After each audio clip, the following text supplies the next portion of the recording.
Welcome to Let's Get Political San Francisco. I am your host today, Eva Kane, and today in the studio we have Amy Farah Weiss, founder and director of the St. Francis Homelessness Challenge. Welcome, Amy. Great to be here. Thank you.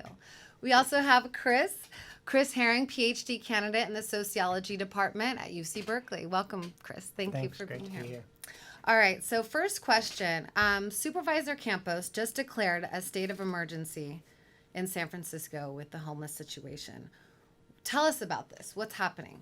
So this is something that we actually started advocating for with the St. Francis Homelessness Challenge a few weeks ago, because we found out that it was last year in January 2015 that the Department of Public Works actually declared a state of emergency for shelters because we had inadequate shelter capacity for the thousands of people who are on the street right now. And they declared a state of emergency to expedite the process of creating the first navigation center. Now, what David Campos is doing is declaring a state of emergency citywide for the lack of shelter access so that we can expedite the process of his goal, which is actually 6 more shelters, navigation centers in the city by next year. Wow. And do you think that this is actually going to happen?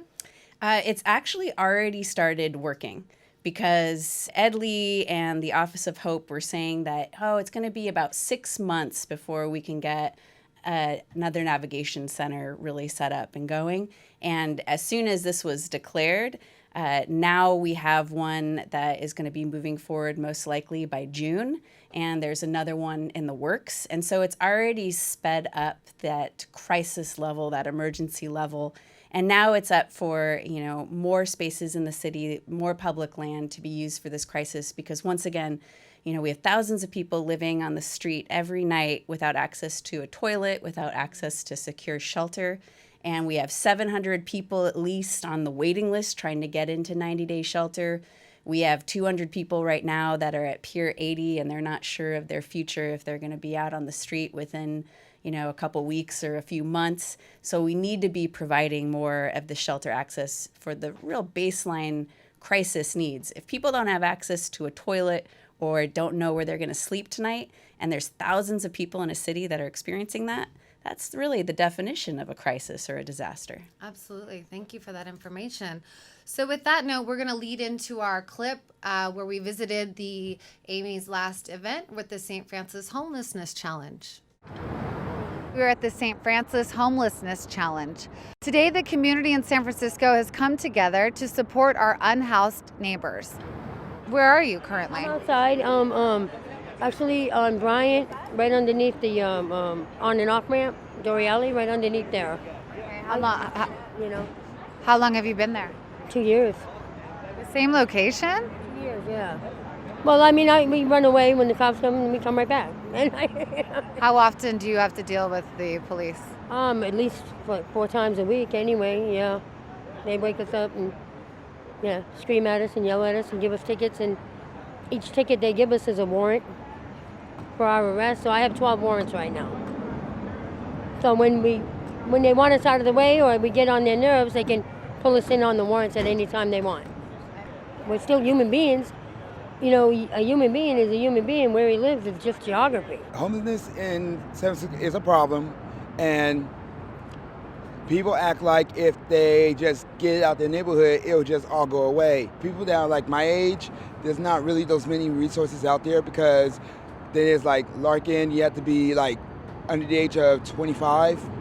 And when I decided to move back to the city, I was already like past that limit. I've gotten older and I have medical conditions and stuff, so it's time for me to come up with a conclusion and an objective to work towards. And I don't know that I want to carry my house on my back. I'm getting a little tired of it. I live in a tent. You got to figure out how we're going to take back spaces that are empty, especially the houses and the SROs that are empty. How do we rebuild spaces that have been highly dilapidated? So there's plenty of vacant property, and much of it is owned by the city. Being houseless, we just want a place that we can lay our heads, someplace that's safe and secure. And once that happens, then we're more than happy to put ourselves out there for other people. I do massage, and he cuts hair, so we offered to help out today, and so I'm giving massages in the healing hub. We're creating art here. You got someone playing music. You know, you got people volunteering, giving food. I think there was some clothing here being passed out. I ate, and my phone's getting charged, and I sat and talked to Emily for a while. It was fun. It was nice. It was relaxing. It was different. It was like, instead of, actually felt human today. I feel very good and very honored to be here, to meet with people and to connect. I think it's good because it just gives somebody hope. It just gives somebody a place to be themselves for a moment.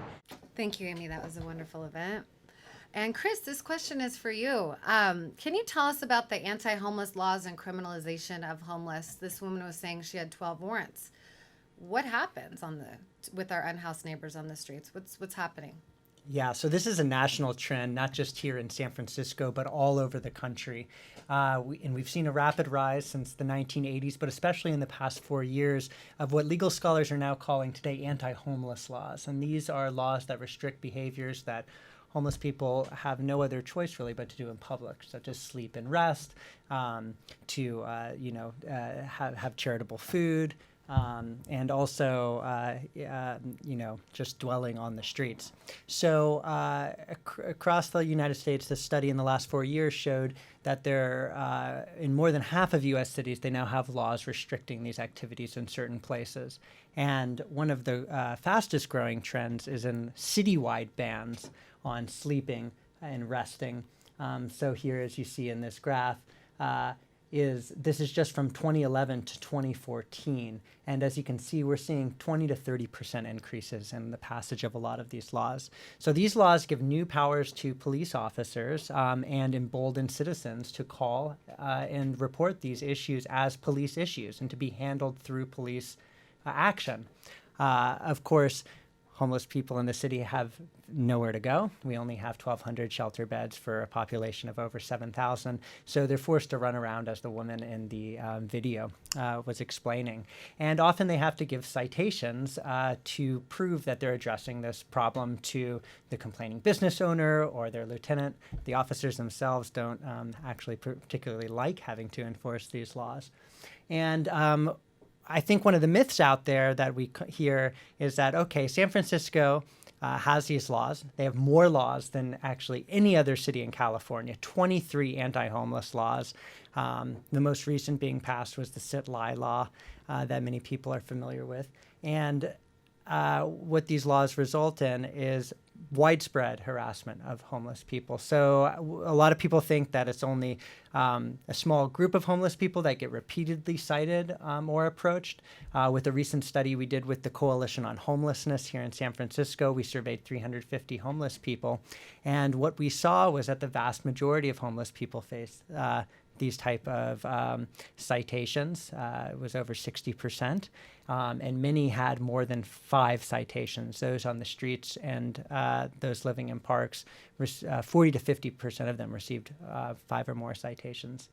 And we asked folks, well, what happened to that last citation? And only in 10% of the cases were these citations paid. So you might have heard a lot about the fines and fees with Ferguson and the over citations of poor people that was actually bringing in the city money. That's not what's going on with the anti-homeless laws. It's actually a huge waste of resources at the court and in the police.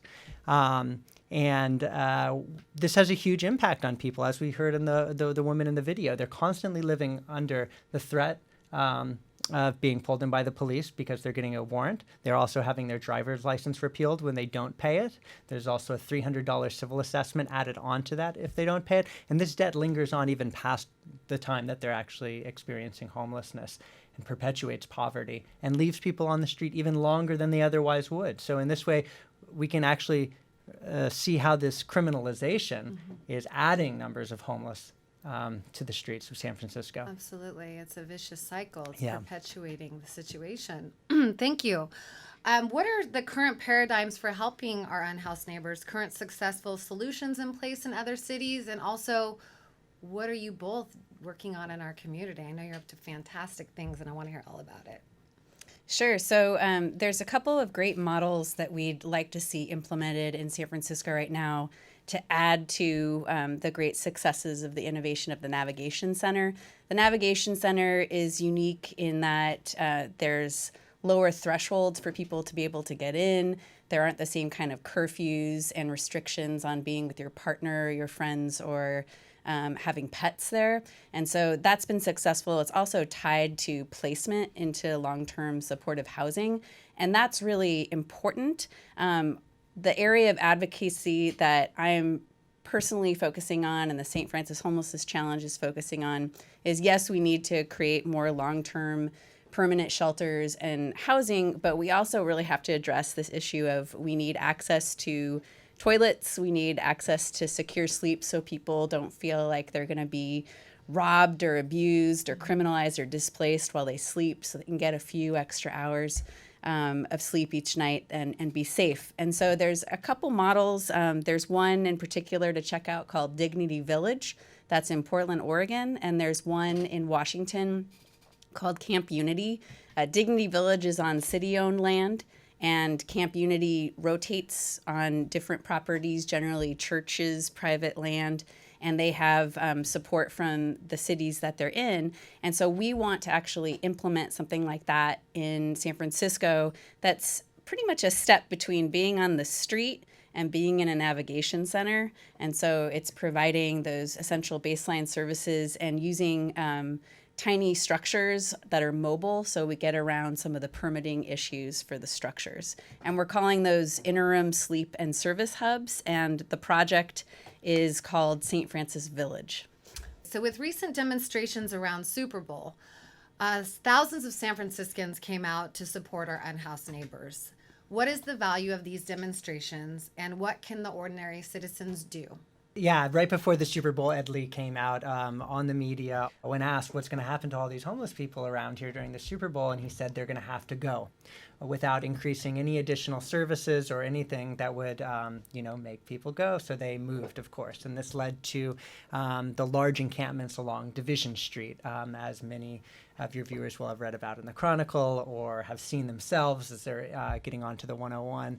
And the demonstration there was to take advantage of this national showcase of the city that also cost the city $5 million, and to really raise attention to where the city's priorities are on this spending, and to raise attention to this displacement of homeless people, to the criminalization of homelessness, and to also change the discourse of that this is not sort of the appropriate thing for our mayor to be saying. And I think that it both in the local media, this was the first time I ever heard local news stations taking the issue of the homeless displacement from a position of considering homeless people's human rights, of actually using the language of people being criminalized or pushed around just for being homeless. Most of the time it's being framed as this quality of life issue for housed people. So I think that was a big gain, and has pushed forward to the crisis on Division, and has pushed forward to this emergency declaration now, which is creating new conditions of possibility for people like Amy, who's trying to set up these new alternatives, as well as for the city to really push ahead on what citizens have been fighting for. So I think this is a unique opportunity for citizens to follow the state of emergency. We have city hearings to come out and speak, but then also to be involved on the local level in their local community, to connect with groups like the St. Francis Homeless Challenge, to connect with the SF Coalition on Homelessness as they're trying to also push through legislation to roll back the criminalization under this new state of emergency. So I think there are a lot of opportunities now that's been created by this declaration. And if you ever want to get involved on the issue, this is the time. Can you lead people to the websites where they can actually find both of you to help? Sure. So if you go to stfrancischallenge.com, that's where we currently have our online quiz and survey, so you can test your knowledge and get more involved. We have another website that's coming soon, which will be at stfrancischallenge.org, so check it out. We have a pretty rudimentary version of it up right now. Wonderful. And I've read some of your writing, and they're fantastic. So chrisherring.org, correct? Well, yes, that's where you can get to my writings on the issue, especially also on the legalized encampments and what they offer as opposed to shelters that Amy's trying to set up. But also, as far as getting involved as local citizens, definitely visit the website of the San Francisco Coalition on Homelessness and also the Western Regional Advocacy Project. Yeah, I don't have the websites memorized, but just Google them, get on their listservs, stay up to date, like them on Facebook. This is the way in which you can advocate both on the local policy level, which the coalition is focused on, but also the regional campaign. San Francisco is very tied into the same types of movements that are going on in Portland and Seattle, and are even pursuing a state strategy next week in Sacramento. We're going to have the first hearing for the Right to Rest Act, which would severely limit the ability of cities to enforce these laws, because it's really a race to the bottom on these laws. It's like every city trying to be the meanest. Right. I think it's going to ultimately take the state to step in to prevent this. And the Department of Justice at the national level has started to step in and to say, you can't criminalize people for a basic human need such as sleep unless you are offering a viable alternative or a place for people to go. And that's why it was so strange for the Department of Public Health to say that there's this public health hazard for people to be on the street without access to toilets and running water and all these amenities and trash pickup. But instead of providing those needed services, they just made everybody move somewhere else to another block where they're going to be in the same state of crisis. Yeah. And so we're saying it's time to stop kicking the can and actually address the fact that it's a crisis. And if we notice that there's a health hazard, then the onus is on us as a city and as a community, as a culture, a society, to step in and address that crisis. And there are other models. In Dallas, when they had a similar size camp just recently, they provided a porta potty. Both Indianapolis and Portland, Oregon have now passed certain measures to secure safe sleep, to put a moratorium on these enforcement laws. So there are a lot of other best practices that San Francisco is out of line with, according to the Department of Justice. And hopefully this opportunity of a state of emergency will allow some of those models to move forward. With your research for your thesis, you actually lived in a homeless encampment. Is that correct? Yes. For some of my earlier research, when I was comparing these large encampments across the West Coast, both the illegal camps, 50 or more people, but then also camps that were being legalized by cities in similar ways in which Amy is working on in trying with the St. Francis Village. So, yeah. Wow. And then, Amy, you recently stayed the night before the division sweep, before Super Bowl. Do either of you have any stories? Can you explain the average, I guess, unhoused neighbor, so we can have a general idea of? Yeah, and then in terms of activism, that's really the impetus behind the St. Francis Homelessness Challenge. Francis of Assisi said famously to do what's necessary, then do what's possible. And so when we realize people don't have access to a toilet, for some reason, the Department of Public Health isn't taking that action. And so on the night that the sweeps were proposed, I stayed out with about a dozen different volunteers, both housed and unhoused, to have a porta potty and a vigil that night. And so it's possible for us to see areas where a need is and actually fill it. You can do advocacy work, and then you can actually take the action. And that's what we're promoting. This question of what our typical unhoused neighbor is just the amazing diversity, right, of the different types of people who find themselves unhoused. I mean, we know there's some, that it's not representative of the general population. In San Francisco here, only 5% of the population is African American, almost 40% of the homeless population. Again, the LGBTQ population is something like 8 or 9%. It's 30% of the homeless population, 70% men. So you can go through these statistics, right? But what's really different is what people need in these places. So our seniors and elderly need different sorts of facilities than people who might be able to hold a job and need more flexible hours versus our transitional age youth. And I think that what I've learned in the encampments, and especially the legalized encampments, is that it's a different model that is more appropriate than places like the shelter or places like the street. And actually can serve a clientele. Right now, we just lump everyone together into these mass shelters. The largest one in the city here is 300 people, bunked beds, congregate living settings, no privacy. And camps offer the privacy, the autonomy, as we saw in this video clip here, a real sense of participation, right? The woman who we heard in the video who's providing massages was herself a homeless person, right? Very different than what we have when we go to Project Homeless Connect and have sometimes more volunteers than homeless participants themselves. So this is sort of a new model. And then in terms of some of the people that I've encountered who are living on the street, one thing to keep in mind is that these are people who, like you and I, need to use the bathroom. And so I've met so many women, especially who have gotten urinary tract infections because they're spending the night and they have to hold it in order to feel safe because they don't want to go out outside of their tent or outside of the little congregation that they're in. I met a woman on Division who was saying the most embarrassing night of her life was when she got some kind of food poisoning and she realized she had diarrhea and she's in the tent and there's no access to a toilet all night. I mean, all of us can, that's what we'd really like you to do is just think for a moment, what if you were in that situation? And these are all human beings that are in that situation. And then, meeting someone named Michael, who is over at Cesar Chavez in 101, who looks out for his neighbors to the point where he's the guy that is on lookout. So he only gets about 3 hours max at a time of sleep because he's making sure that other people are feeling safe. He's got kids in the city. He was born and raised in the city. He actually made a couple of bad decisions along the way.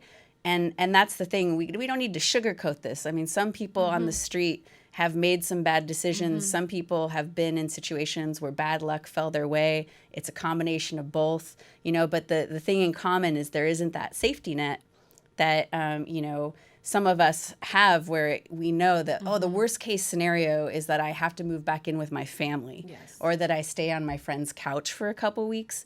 These are people for whom, for a variety of circumstances, they didn't have that safety net and they ended up on the street. And the question we have to ask ourselves is, even if people made some mistakes and they put themselves in this situation by, getting involved with drug use or having some issues with their family or if it's mental health, do we throw people away? I mean, these are human beings. If you've made some mistakes, can't we at least say that, well, at least you deserve access to a toilet and a place to sleep? I mean, at the very bare minimum. Absolutely. We're all human. We all make mistakes. So of that percentage, how many are women and children? Do you know the that? stats? This is an issue of the way in which the stats are kept. But within the single adult population, it's about 70% men, 30% women. That's very similar to national averages. But with families, the thing with families in San Francisco, we classify family homeless as those also living in the SROs, because these are 10 by 10 rooms where many single mothers with their children are living, no bathroom, no kitchen in the room. A recent survey of the Department of Education found that there were 3,000 homeless children in San Francisco. Wow. And my last question, I guess, would be, how many of those have been evicted or Ellis Act victims, I guess you could say? Do we know? I'm not sure of the stats on that.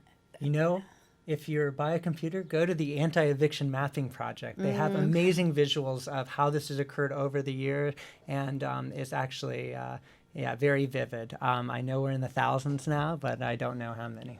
There's a woman that I met a few months ago named Melissa, and her husband and their dog were living in the Tenderloin for years. They were homeless for about 10 years ago. They were living in a building. It just got Ellis Acted, and now they're on the street again. So I have heard a lot of stories of people who were in precarious housing situations now back on the street. Right. Thank you so much for being here with us. That's all the time we have for today with Let's Get Political San Francisco. Please, if you have not yet, like us on Facebook. Thank you, guys. Thank you.